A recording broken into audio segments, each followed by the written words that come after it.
उस रात आसमान में चांद आधा छुपा था, जैसे किसी ने उसकी रोशनी को रोक लिया हो, और हवा में ऐसी ठंडक थी जो हड्डियों के अंदर तक उतर जाए। गांव के उस पुराने तालाब के किनारे में अकेला बैठा था।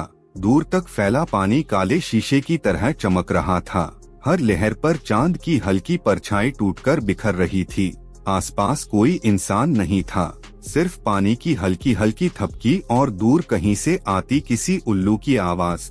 यह वही तालाब था जिसके बारे में गांव के बुजुर्ग कहते थे कि रात के वक्त यहाँ कोई नहीं आता, क्योंकि यहाँ पानी के नीचे कुछ है जो ऊपर आने वालों को छोड़ता नहीं। बचपन से यह बातें सुनता आया था, लेकिन कभी हिम्मत नहीं हुई अकेले आने की। पर उस दिन न जाने क्यों कदम खुद ब खुद यहाँ खींचे चले आए।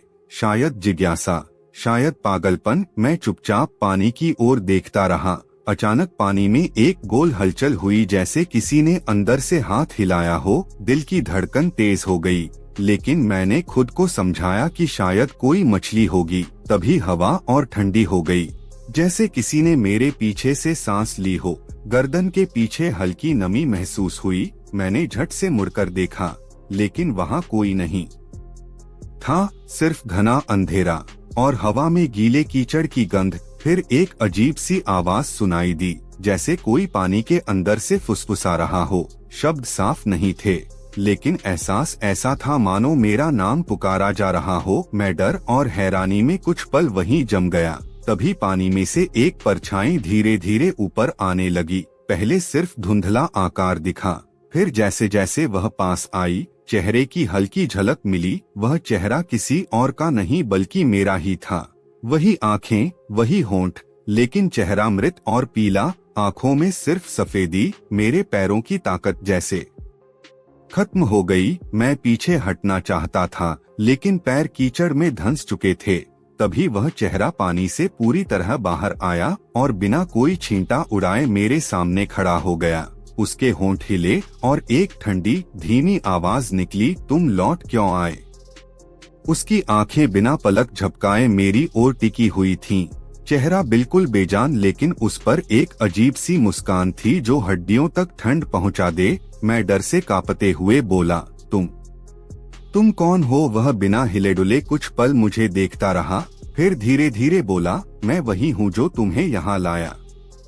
मैं वही हूँ जो तुम्हारे अंदर है। उसकी आवाज इतनी गहरी थी कि ऐसा लगा जैसे पानी के भीतर से आ रही हो। हर शब्द के साथ ठंडी हवा का झोंका मेरे चेहरे को छू रहा था। मैंने जोर लगाकर पैर कीचड़ से निकाले और पीछे हटने लगा, लेकिन मेरे पीछे अचानक किसी ने कंधे पर हाथ रखा। दिल जोर से धड़कने लगा, पसीना ठंडा होकर पीठ पर बहने लगा। मैंने डरते हुए पीछे देखा तो वहाँ एक बूढ़ा आदमी खड़ा था। उसकी आंखें लाल, दाढ़ी गीली और पैरों से पानी टपक रहा था। वह धीरे से बोला, भागो यहाँ से, इससे पहले कि देर हो जाए। मैंने हांफते हुए पूछा, ये कौन है? ये मेरा चेहरा क्यों है? बूढ़े ने मेरी बात अनसुनी कर दी और सीधे उस पानी से निकले हुए अजीब साए की तरफ देखने लगा। फिर एकदम चिल्लाया, तू क्यों लौटा है? तेरी मौत तो उसी रात हो चुकी थी। मैं यह सुनकर सन्न रह गया। दिमाग में बिजली सी कौंधी, ये क्या कह रहा है? मैं तो जिंदा हूँ। तभी पानी वाला मेरा जुड़वासा चेहरा आगे बढ़ा। उसकी आंखों में सफेदपन और गहराता गया। होंठ खुले और उसने गुर्राते हुए कहा, तुम्हें लगता है तुम जिंदा हो, पर तुम्हारी आत्मा तो यहीं उस रात से कैद है। तभी तालाब से और भी लहरें उठने लगीं, मानो पानी उबल रहा हो। चारों तरफ अंधेरा और घना हो गया। तालाब के किनारे उगे पेड़ों की परछाइयां लहराकर अजीब आकृतियों में बदलने लगीं। बूढ़ा मेरी बाह पकड़कर खींचने लगा, लेकिन पैरों के नीचे की जमीन अचानक धंसने लगी, जैसे कोई हमें पानी में खींच रहा हो। मैं चीखने की कोशिश कर रहा था, लेकिन गले से आवाज ही नहीं निकल रही थी। उसी पल वो पानी वाला चेहरा मेरे कान के पास आकर फुसफुसाया, तुम बच नहीं सकते, क्योंकि तुम उस रात पहले ही मर चुके हो। उसकी ये बातें सुनकर मेरे पूरे शरीर में सिहरन दौड़ गई। दिमाग सुन्न हो गया। मैं सोचने लगा, ये कैसे हो सकता है? मैं तो हमेशा से जिंदा हूँ, सांस ले रहा हूँ, चल रहा हूँ। फिर ये क्यों कह रहा है कि मैं मर चुका हूँ? तभी बूढ़ा आदमी जोर से चीखा, भाग यहाँ से, वरना तेरी आत्मा भी हमेशा के लिए इस पानी में कैद हो जाएगी। लेकिन मेरे कदम जैसे जमीन में गड़े हुए थे। पानी में से मेरा ही जैसा वो साया अब और पास आ गया।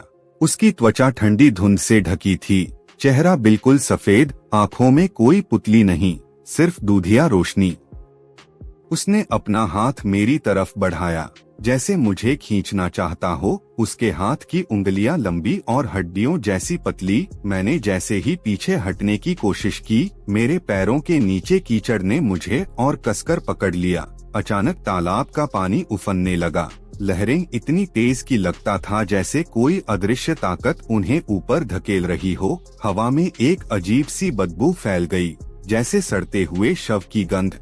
बूढ़ा मेरे सामने आकर खड़ा हो गया और दोनों हाथ फैलाकर मुझे ढक लिया। उसकी आंखों में डर साफ झलक रहा था। उसने कांपती आवाज में कहा, ये जगह शापित है। कई साल पहले यहाँ एक रात तूफान में एक आदमी की नाव डूब गई थी। वो किनारे तक आ सकता था, लेकिन किनारे पर खड़े उसके अपने ही लोगों ने उसे बचाने से मना कर दिया और वो यहीं डूबकर मर गया। उसकी आत्मा अब हर उस इंसान को बुलाती है जो अकेले यहाँ आता है और उसे अपने जैसा बना लेती है। मैं बूढ़े की बातें सुन रहा था और मेरे दिल की धड़कन तेज से तेज होती जा रही थी। तभी वह साया हंसने लगा। उसकी हंसी पानी में गूंज रही थी, लेकिन वह आवाज मेरे कानों में सीधे चुभ रही थी। उसने कहा, तुम वही हो जिसने उस रात किनारे से मुझे देखा था और कुछ नहीं किया। यह सुनते ही मेरे अंदर बिजली सी दौड़ गई। मुझे याद आने लगा, हाँ, सालों पहले मैं यहाँ आया था। तूफान था, पानी में कोई मदद के लिए चिल्ला रहा था, लेकिन मैं डरकर भाग गया था और फिर कभी यहाँ नहीं आया। लेकिन आज शायद वो मुझे लेने आया है। बूढ़े ने मेरा हाथ पकड़कर जोर से खींचा और चिल्लाया, भाग भाग जंगल की तरफ। लेकिन जैसे ही हम मुड़े, हमारे सामने से पानी का एक विशाल स्तंभ उठा और उसमें से कई हाथ निकले, ठंडे, गीले, हड्डी जैसे हाथ जो हमें पकड़ने लगे। बूढ़ा छूटने की कोशिश कर रहा था, लेकिन उसकी चीख तालाब के शोर में दब गई। मैं भी पूरी ताकत से छूटने की कोशिश कर रहा था। तभी मेरे पैरों के नीचे कीचड़ पूरी तरह खुल गई और मैं सीधा पानी में खींचने लगा। पानी मुझे नीचे की ओर खींच रहा था।